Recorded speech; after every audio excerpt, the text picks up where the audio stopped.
In today's video, I'm going to teach you how to import data from a spreadsheet into Trello. This can be a game changer for managing and visualizing your tasks, especially if you've been keeping track of things in a spreadsheet and want to take advantage of Trello's board system.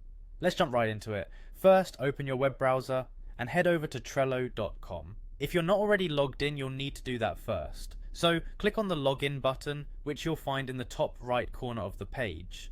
If you have an existing Trello account, you can enter your email and password to access Trello. Alternatively, you can log in with your Google account, which might be the quicker option if you've got that all set up. Once you're logged in, you'll be directed to your Trello homepage where you can see all your boards. Now navigate to the boards section. This is where you'll find an overview of all the boards you've created or are a part of.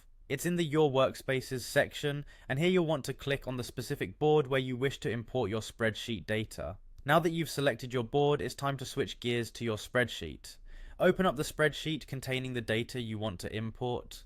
Highlight the entire column that holds the information you're eager to transfer to Trello. After highlighting it, copy the column using a right click or simply with a shortcut such as Command+C on Mac or Control+C on Windows. With your data in hand, go back to your Trello board. At the bottom of any list on your board, you'll see an option to add a card.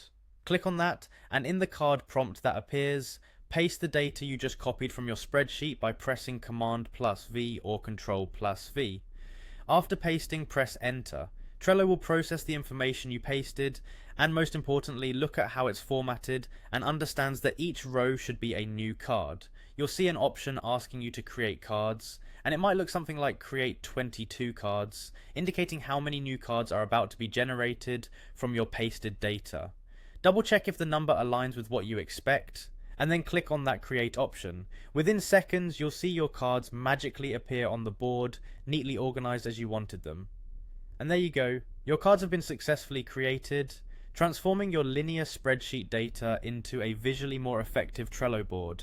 You can now continue to manage and track your tasks using Trello's robust features. I hope this helps streamline your workflow. Thanks for watching, and happy organizing on Trello.